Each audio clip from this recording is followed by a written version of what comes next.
This is Sean from the Heavy Underground Farm Report. Man, I am super happy to have Azul from Kal-El and from Forgotten King. Yeah.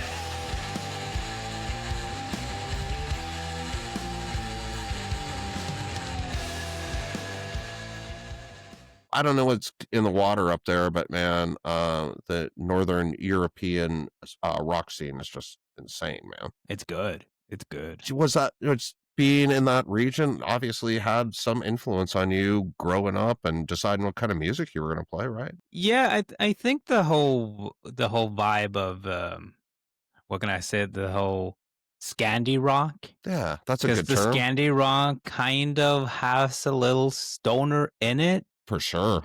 It has right? desert in it. Yeah, it has desert in it, so it kind of just like evolved into that, and it's kind of comes natural to the people from the north, apparently. You've been to the United States and in the desert yourself. What do you think the parallel is from those radically different environments that helps people create maybe similar sounding music? I don't actually know.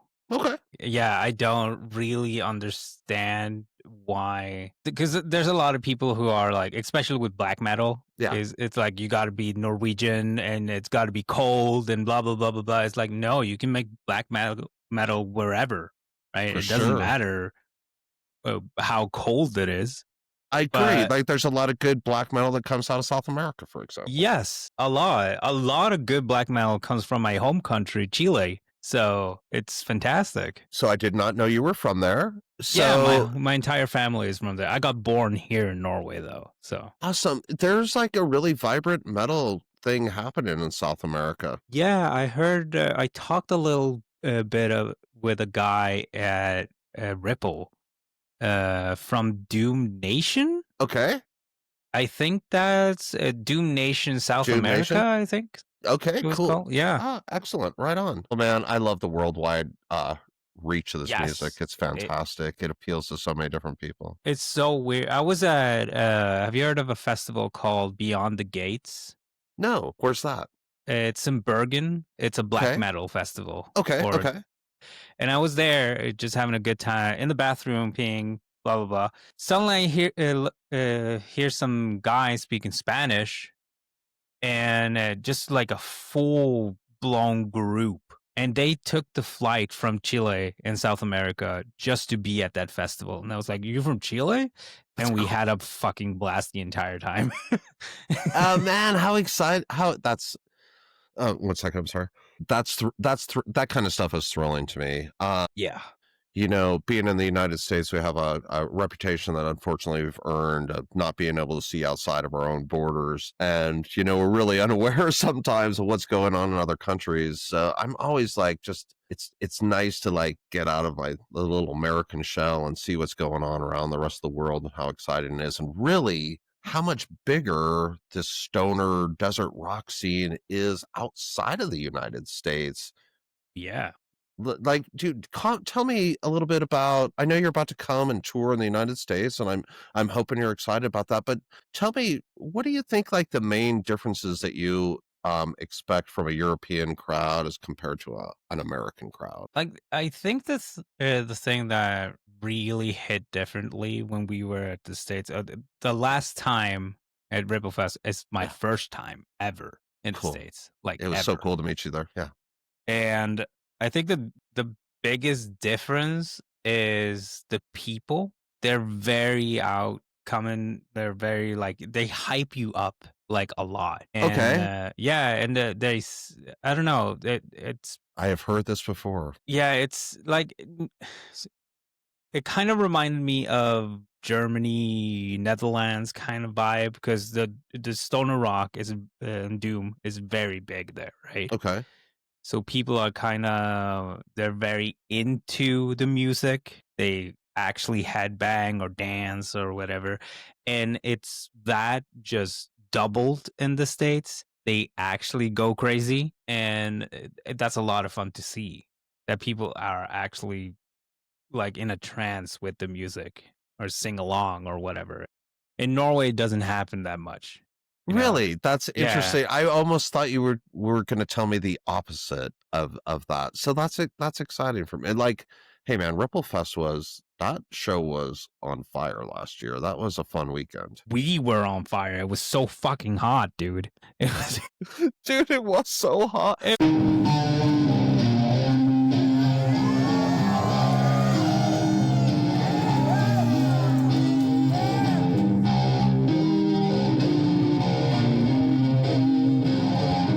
You guys like heavy shit?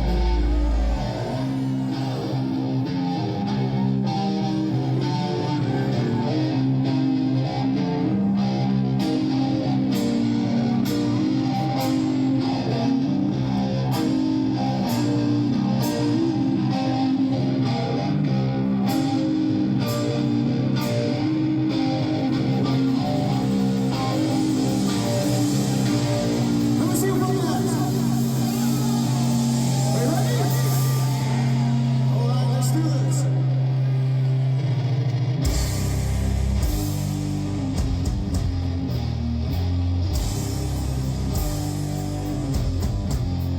For you, you live in a country that I'm going to assume is considerably chillier than Texas. yeah.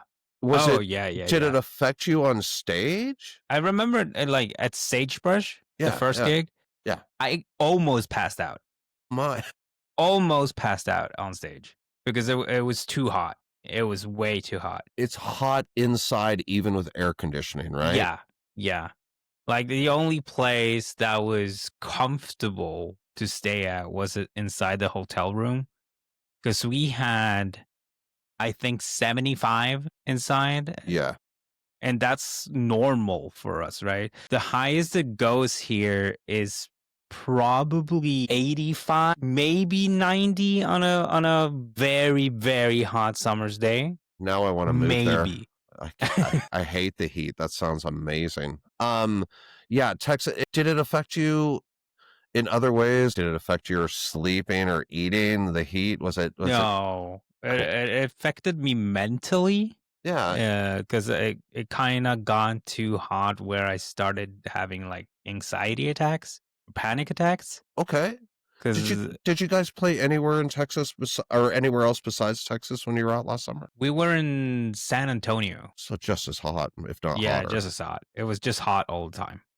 It was just every time we left the hotel, it was getting smacked with a heat wave. Okay, I want to ask you. You guys took a really killer picture right outside of Austin. It's kind of like on the way to the airport, standing up. You know what I'm talking about, where the river Yeah, out in runs the through. rocks. Right. In the, So yeah, in canyons. Andrea and I went out there too. So tell me about your impression of that place, because it's it was an interesting place to me. What were your thoughts when you walked out there? I think it was beautiful. I thought it was really beautiful. It was incredibly hot. We were walking in our suits, and My God. yeah, we were having our band outfits on. It's all black. We were just fried from when we stepped out of the car. But the land, and we talked a bit to the guards there, and they gave us a little bit of a background story, some lore of the place, and the whole valley was like covered in water once before, and Fascinating, right? that was fascinating to us, and it was a beautiful place. I would have been there longer if it wasn't that hot. I will tell you, yes. So Andrea and I walked out. We walked out. I think we got about 400 meters into the walk, and I was like, "We can't get lost, or we're gonna die. Like Yeah, we yeah. we cannot like forget where the parking lot was." And it was like, this space of like 4 football fields. And it was like Yeah. already. I was like, "Oh my gosh, it's scary." But like you said, the stark beauty of that area was really neat. I had to be. I wanted to ask you about that because that has to be pretty different from any place that you stand in Norway. Oh, yeah. Yeah. Especially Did you touch the water? Did you no. touch? No. So I did. The water was like a warm cup of tea. Oh, yeah. It Yeah, was yeah, yeah. like, and I'm from Colorado. Water is cold where I'm from, Oh, nice. and so it was really like a weird feeling touching that water. Man, it's like that shouldn't be Oh, that yeah. temperature. We had a day like a real summer's day where it was like 90, 92 something, 95 maybe. And we went out for a swim, and the water was as warm as the heat That's in weird, the right? air. So you jump in and you don't feel like the Yeah, splash. And it's you're like, what is crazy. happening? I'm flying right now. That's a good way to describe it. Is like a flying man. That's awesome. Tell me, I just want to briefly just talk about Texas. So that was your first experience in the United States. I think it's always interesting, no matter where you're from, when you travel to someplace new. What was your impression of the food that was available to you? I didn't really go out to eat that much. My main mission when it was food related Yeah, was trying to get in and out. Yeah, the because I hamburger heard. place. Yeah, Yeah, because I heard awesome. that it was really good, and I'm a sucker for a hamburger, a good hamburger. Hell yeah. So, but So I did couldn't you? find it.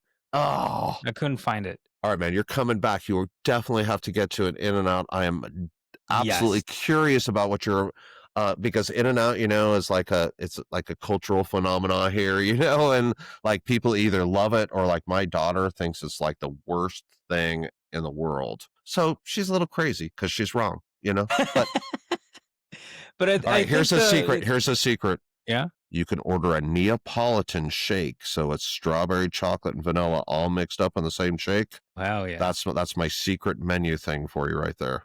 That's lovely. All right, I got you, buddy. Hell yeah. So I go think ahead. Go ahead. I think the best meal I had was the first few days we were in San Antonio, Okay. because right over the street, it was a Mexican restaurant, like authentic Mexican Yeah. restaurant, and that just brings so much warmth to my heart, and it gave me so much pleasure, like just sitting there talking Spanish to people, eating Mexican food. It was so good too. It was like homemade, and they made the flour tortillas there and everything, and it was so good. It was so good. I mean, Andrea and I sat down in a Mexican restaurant there, and I've never eaten in Texas before to my recollection. And like I had the first bite of food and I was like, we just have ruined Mexican food in Colorado. We'll never eat anything this good in Colorado. It was like the food there is insane. That's cool that you got to hit. Is there enough crossover between Chilean food and Mexican food that's was that a thing, or was it just that do you have a thing for spicy food? I have a I feeling have a you thing for might. spicy food. Yeah, my body doesn't, but I do. I I get that, have my friend. I live in that world. TMI maybe, but I have IBS. But I There's no don't give a shit. Literally, There's no I'm a TMI on the foodie. show, man. Yeah, I'm a foodie, and I tend to dabble in the devil's lettuce, and I do eat a lot of food and a lot of junk and stuff like that. Especially because I'm a foodie, it's because of my dad, because he's a chef, and we worked together for over 9 years at a restaurant. That's So so interesting to me. Sunil, who unfortunately does not look like he's gonna get to join us, I'm gonna ask you a question that Sunil, I'm pretty sure, would ask you at this point. Um, Sunil is a big proponent of spicy food. Do you think? And he kind of I don't want to put words in Sunil's mouth, but he's kind of the general gist of it is interesting people like spicy food. Do you find that there is some kind of connection between someone's palate and the type of hobbies that they might be into or their enjoyment of music? Do you think there's anything to that correlation? it might be.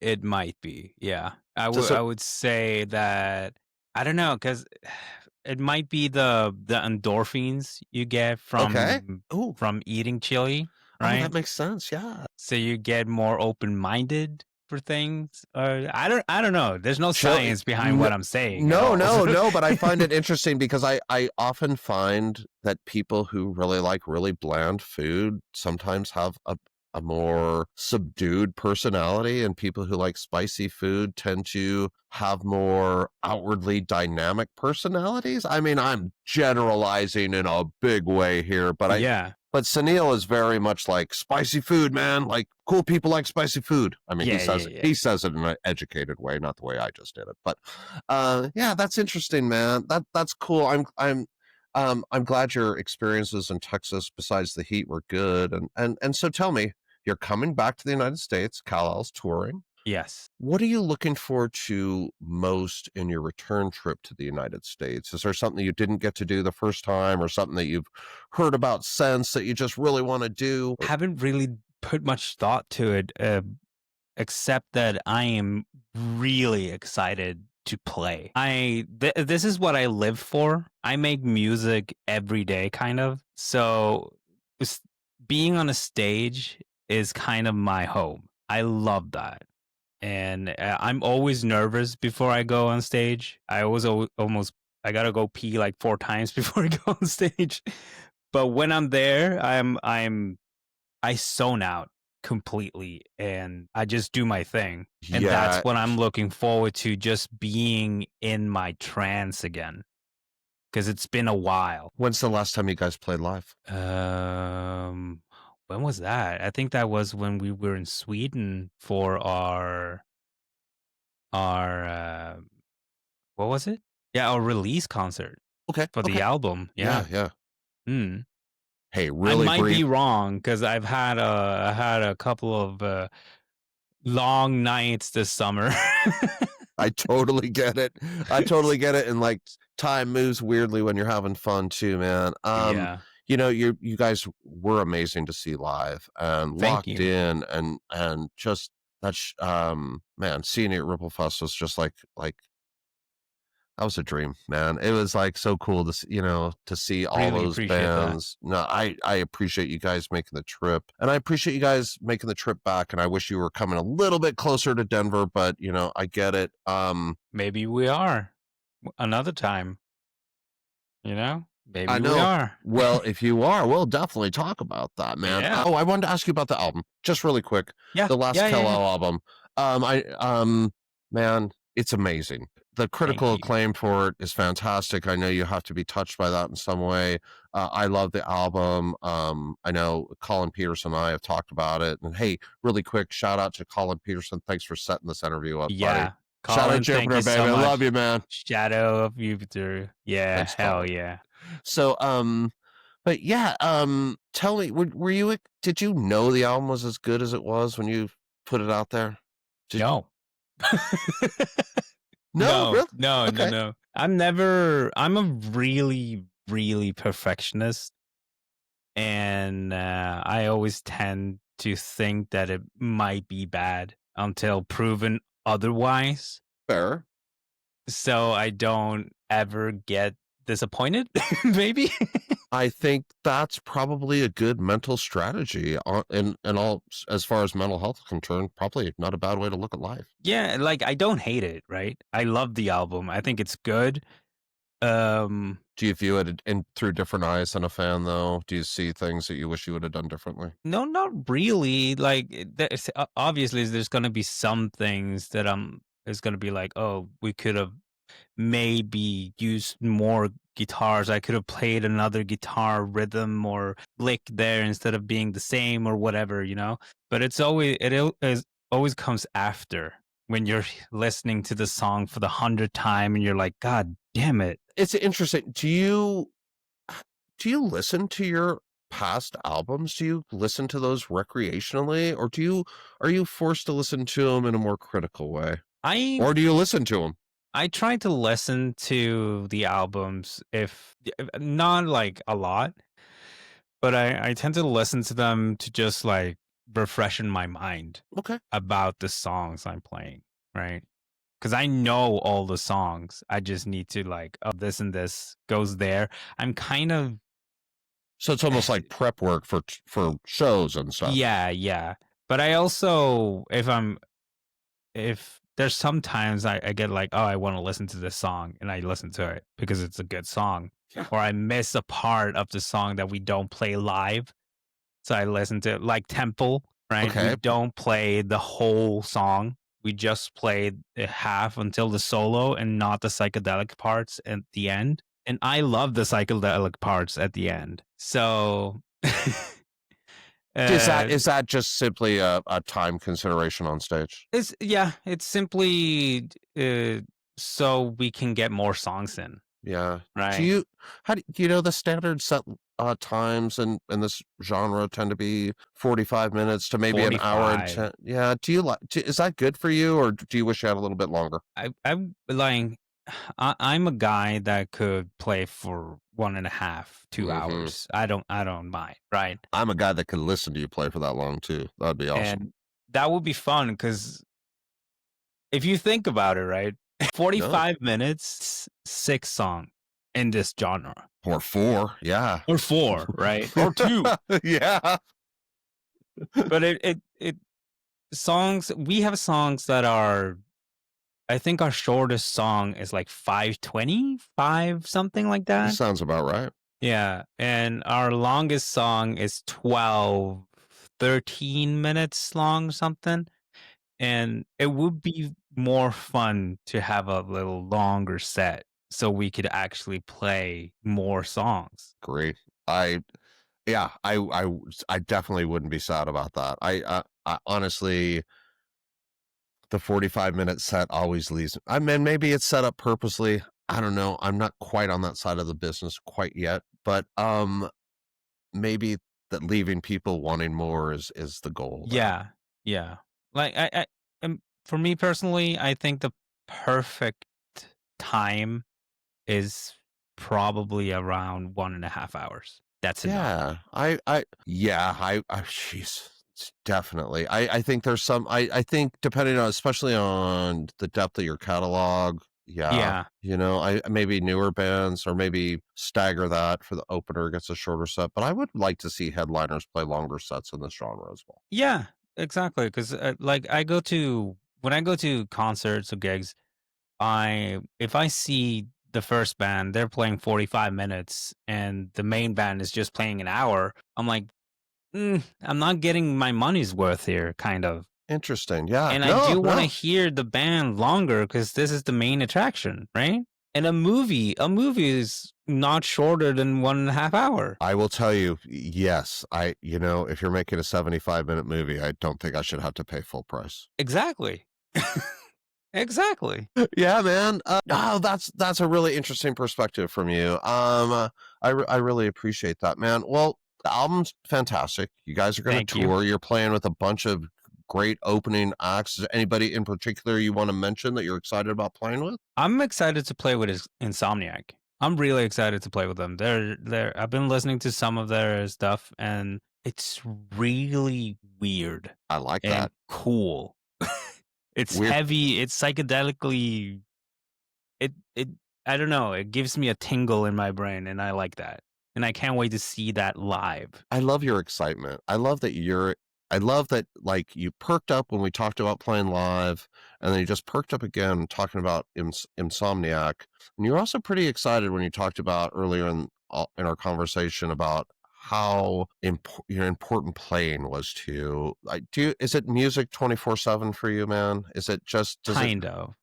Yeah. is there anything else that you have like any other kind of hobby that takes up any of your time? Or are you pretty, it's your Did you cat? see that figure? It's a figure. It's Link from The Legend of Zelda. Are you a video game guy? I'm a huge gamer. That's awesome. Is Zelda your thing?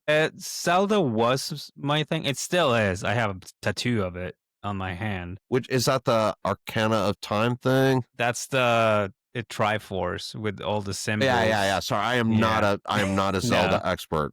I have played a couple of games. Man, that's tell me, what is it about video games that you like that make it enjoyable in your life? It just makes me feel good, right? At some point, like I play a lot of competitive games that can get frustrating as well. Okay. But I like that. I like the achievement you can get. I like the stories behind the video games and how beautiful they can be and how well created they can be, right? Yeah, well, I agree. And I think a lot of people my age look at video games as a kid's thing and really don't appreciate the artistic aspect of video games. Yeah. Have you ever given any thought to like contributing to video game soundtracks or? I've been really wanting to. Uh, I don't know exactly how I'm gonna do it, right? Because if you listen, when I Well, do figure some music, stuff out. Yeah, yeah. yeah, when I do music, it tends to be quite dark and depressing. That Like seems like most of the video games I like. yeah, exactly. So I could do something for that, maybe like something dark or yeah, sci-fi or whatever. It would be cool to do. I have too much on my plate to like Fair. start doing that as well because I not only do I do music for Kal-El and Forgotten King, I also because I I'm a full-time creator basically, so I don't work because of mental health issues, and It's your working, bud, because creating is work. it's creating that it's Yeah, yeah, creatively basically. yeah, that's cool. And so I do that, and I do stream on Twitch, and I watch a lot of anime and make a lot of anime reviews Cool. and stuff like that because I gotta have something to do. And I love watching anime and I have a lot of opinions. So I was like, I'm just gonna make a YouTube video or a YouTube channel about this. So I started. Who would do that? Oh wait, I would do that too. And now I do the gaming because I sit here and game and I talk to myself, and why not just share that with other people online and they can watch me play a video game while talking to me and listening to music. What is your YouTube channel that you're playing games on? Oh, I have a Twitch that I play Like with video Twitch. games. Yeah, All right, it's all right. Give people that information. yeah, it's called Soulverse. Could you? Uh, Do you want to spell it? SETULV like verse, like in Yeah, like Spider universe. Verse or whatever. Yeah, yeah. I meant universe. I didn't say Spider Verse. And it's Spider-Verse. Spider-Verse. It's kind of the same. So I like it. Yeah, man, that's cool. I think that's gotta affect your writing of music, the immersion into the video game world. Um, you have a lot more creative control, I'm assuming, in Forgotten King, since it's a yes. solo project, than you do with Kal-El. So let's talk about Forgotten King a bit. I want to. Could you give me a background on why you started that project? It was mostly because I made too much. It's awesome. I made too much riffs, and I remember when I started with Kal-El after like a 2 years or something like that. Yeah. Because I make riffs. I make riffs all the time. It doesn't stop. So I just send it and I send it and I send it, and they're like, "You're making too much, man. We can't hold up on it." So, and I was like, "Oh, I always wanted to create my own band." Mm-hmm.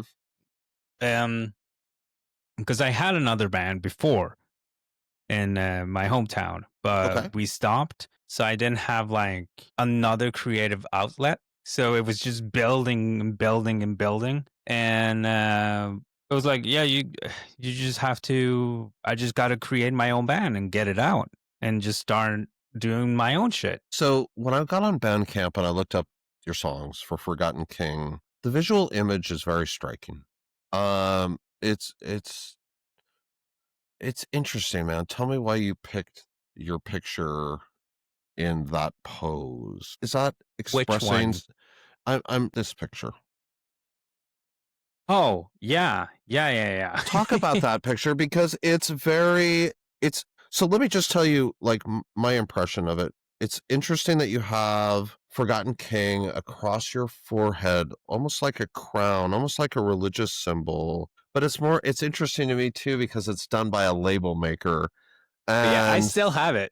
like the whole image to me is extraordinarily powerful, and it gives me a different feel immediately. I know that this music is not going to be what Kal-El is doing. Was that just talk about why you did that? And first of all, the picture was just I didn't have like an EP picture. Okay. So I just did it for shits and giggles. There's no, And buddy, there's no giggles in that picture. no, not at all. And it just worked Yeah, it does kind work. of in my brain because the Forgotten King is the whole idea of the name Forgotten King. It doesn't matter if it's king or queen or prince or whatever. It's just about it's the forgotten battle you have inside of you. Okay. So if you lost, you've forgotten yourself, basically. And I that's the like that, whole man. idea of Forgotten King. I love that, and that picture speaks to me in a different way now than it did before. You took that picture yourself? I took that picture myself, yeah. Tell me about how, are you going to do that for the rest of the album? Are you a photographer as well? No, I dabbled a little bit on photography at a younger age, but I don't do that. Like I have you seen the album cover No, on I just the Seeker? hang on. No, let me check it out here though, really quick. Sorry. No problem. That one, yeah. So here, I'm take a second. Did you do that art? No, that's Steven Yoyoda, the same guy who I know. makes yeah, I know Steven. He that's does him. amazing artwork. Yes. Tell me the significance of that picture. How does that picture speak to you? The whole idea of that picture was about a man going through the battle that he has gone through and finally seeing the light at the end. And that's what the eye is about. It's you seeing yourself at the end of the thing. I love that. You I'm seem like gonna a see if you, I can you seem find like a the spiritual you seem like a spiritual person. Do you find yourself in a place where you're, I don't know, seeking knowledge about yourself or looking, always. yeah, tell me about, if you don't mind discussing it. If No, it's I too don't mind at personal, all. tell me about your spiritual approach to life. My spiritual approach to life is all about what you make it yourself. How well you can create your own environment by either caring or not caring or looking at uh, stuff from different perspective. Like uh, I've always done what I'm about to say right now, but I didn't see it like fully clearly until like maybe 2 years ago. I thought I did, but now I really do. Is that everything around us is love, no matter in what shape or form it comes in. It can be in grief, it could be in abandonment, it can be in heartbreak, but everything is love because everything happens for a reason to show you the way or the path you're going on forward. Do you feel that people are connected in some way? Oh yeah, we're all one. Yeah, I like that. I We're like that. all That's one. interesting. Where Me did and my you? best friend have this conversation a Yeah, lot. where did you? Yeah, I'm fascinated by your philosophy. What created this mindset? It's just that I've always had this connection, and I've also had some trips. Yeah, no, that's honestly where I was going with that, because I feel very similar to the way you do, and I know a lot of those feelings came through my experimentation with psychedelic drugs. Yeah, exactly. Do you think that I mean, that obviously opens your mind in a different way. Do you think that's a good thing for people? Do you think, I mean, is that too obvious of a yes? Do you think do you think that that gives you an insight on peacefulness that people who haven't experimented with those type of drugs may not have? Not really. Okay. No, because I think that people can achieve that sort of, let's call it enlightenment, Yeah, that sounds like a good term. without doing it. But you have these drugs or psychedelics that can hold your hand towards something or show you the way of how the planet or how the universe actually works without even over explaining it. because I think the whole idea of psychedelics is just giving you a question that makes you answer, and then you have another question, but then you're getting like, am I gonna dive into this, or am I just it's about acceptance. That's what I'm going for. Yeah, I love that answer. So in my experience, like things like the fear of death kind of went away, and I think you kind of nailed it with that word. It really does. I think my experiences led me to being more accepting to everything around me. Everything. Oh man, that's a fascinating answer. I also think you're right about the love thing, man. Do you think that the world is becoming a place that has less and less love? I hope not. I hope not. I think with everything that's going on is trying or reuniting us in some sort of way. Uh, but as I always say, you have to break or you have to fall to even manage to get up again. Well, I can't argue with that, my man. That's certainly my experience in my life too. And sometimes, the darkest place I ever went led to, the happiest times of my life. So I appreciate you sharing those personal Yeah, thoughts yeah, with of me. Thank course. you. Getting back to something unfortunate, Majestic Mountain Records yesterday announced that they will no longer be shipping records to the United States. You are coming to the United States, and I'm assuming your visa costs were pretty high, and it doesn't look like those costs are going to be diminishing anytime soon either. Has the political climate in the United States, I mean, obviously has some effect on you. What's your initial reaction to things like we can't sell records to the United States? I don't really think I don't know a lot like about this thing. I think that's a thing you got to talk to Marco about Fair from enough. Majestic Mountain. Fair enough. But I think the whole ordeal might not be affecting us that much, especially when we're like connected to Blues Funeral now too. Yeah, that's cool. Right on. So records are gonna be sold in the United States anyways. That's what we like to Hopefully, hear. I hope I'm not saying anything wrong, but I think Blues Funeral are selling our records as well. Cool. So maybe that will eventually be the key for European bands is to have distribution deals throughout the United States. Man, I know when I saw that initially, immediately I'm like scared out of my mind. It's like, oh no, like Yeah. I can't have the European stoner rock market cut out of my life.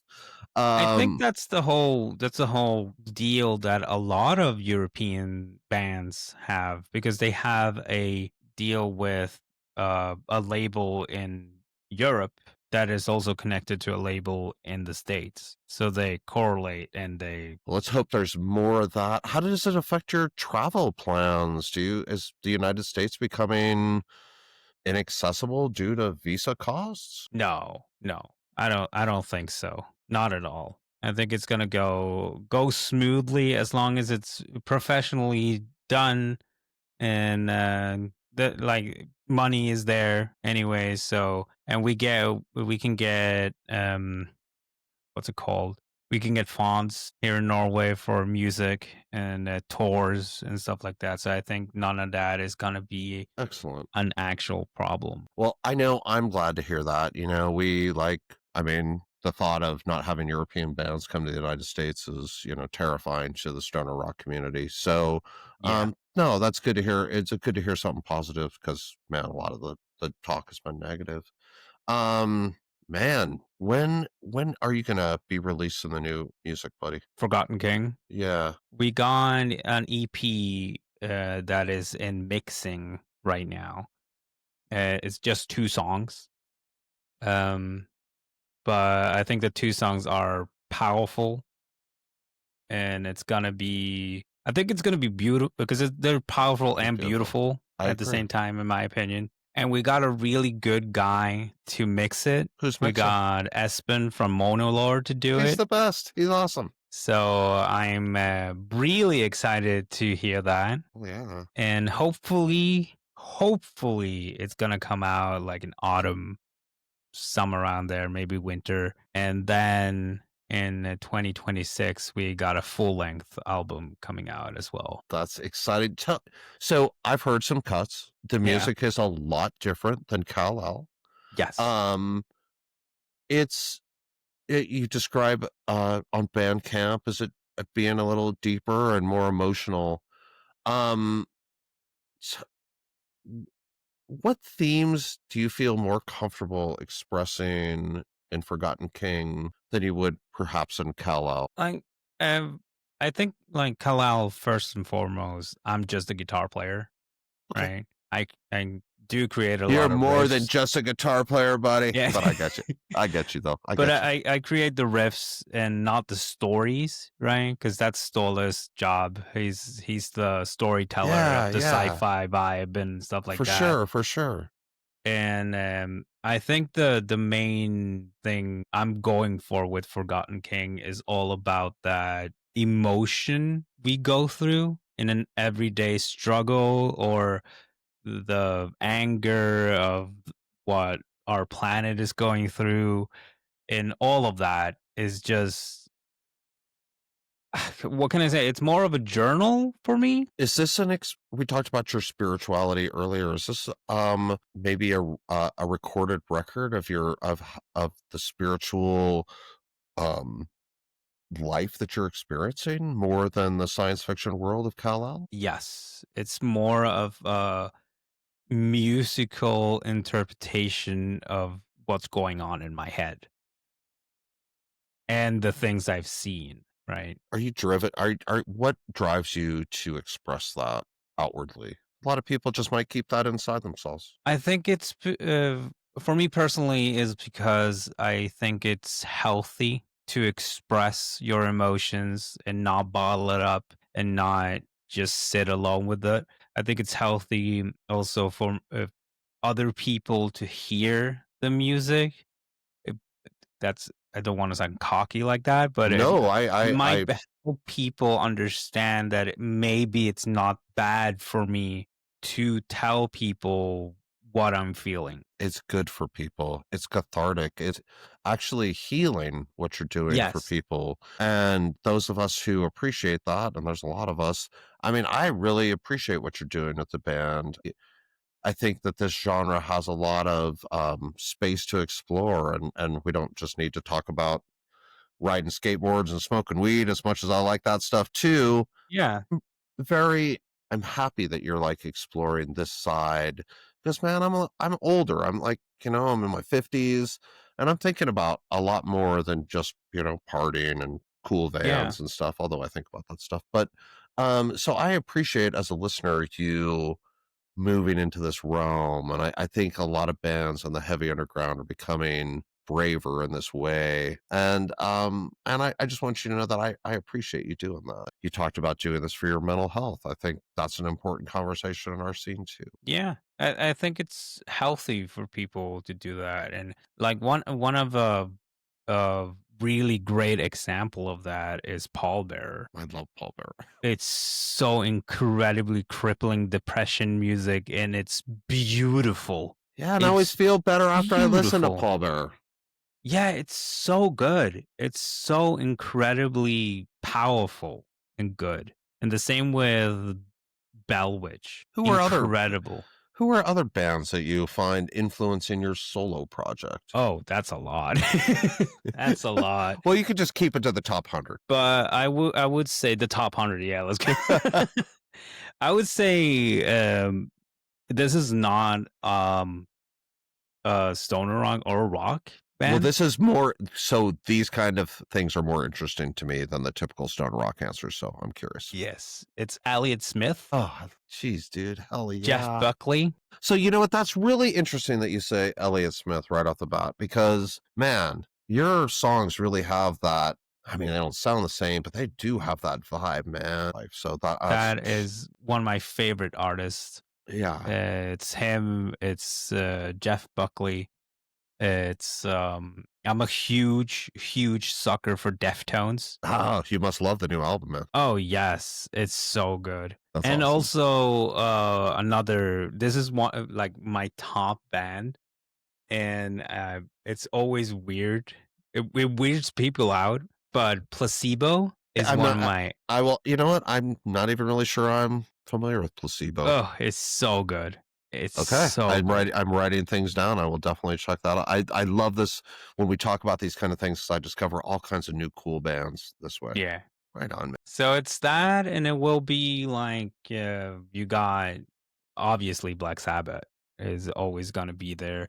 Pallbearer is there, and many, many more. Hey, So many. you mentioned it, so let's talk about it really quick. How your reaction to Ozzy Osbourne passing? That was sad. That was sad, but at the same time, I think it's good that he's not in pain anymore. Sure, of Right? course. He was old. He lived a huge life, The hugest, insane life, right? and now he can finally rest. Right? Yeah. Because I saw that in Back to the Beginning, where he really wants to. He really wants to stand up and like be with the crowd and be Yeah, with the man, I band watched and it too. everything. Yeah. You see it in his eyes that he's sad. He can't do it. So I'm devastated, but I'm also I hope he's at peace. Me too, man. Yeah, And the same for Brent Hines. Jeez, that's really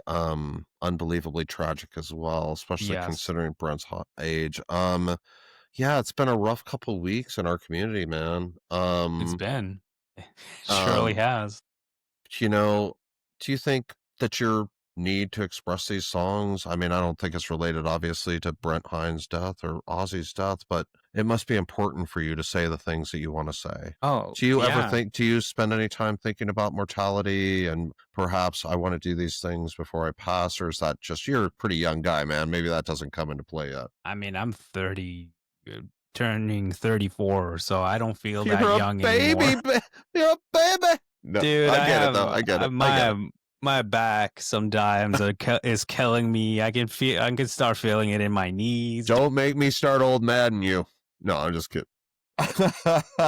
But yeah, the mortality thing and death has always been a huge fear of mine. So I tend to think about it not that much because I think I might have a phobia for Yeah. dying Well, I think that would be common. at the same time as I am fully aware and accepting that it's coming. Don't think acceptance cancels fear. No.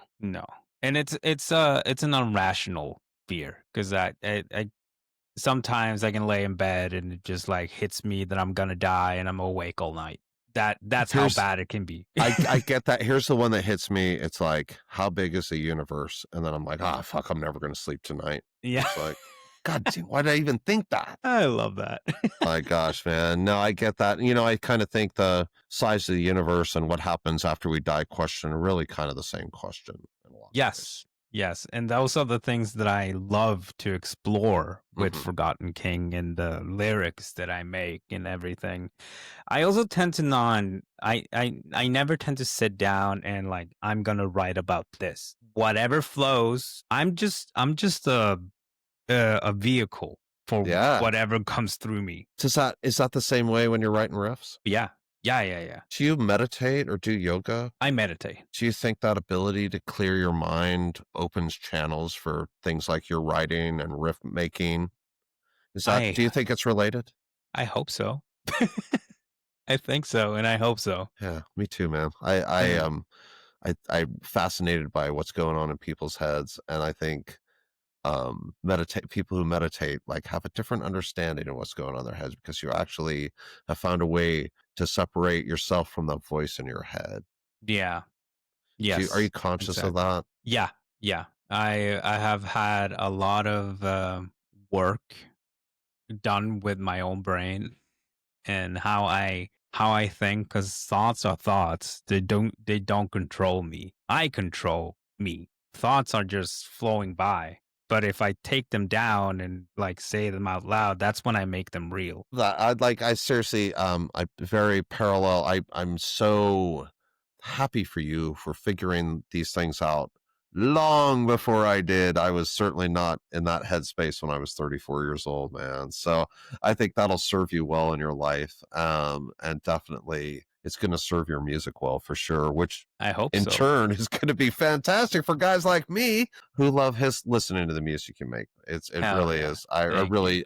really am appreciative of what you can do and how much your music like affects my life and like makes my life a better place, man. I hope you know that Thank you. your fans out there really do, even if they can't express it, really do appreciate that about you. I really appreciate you saying that.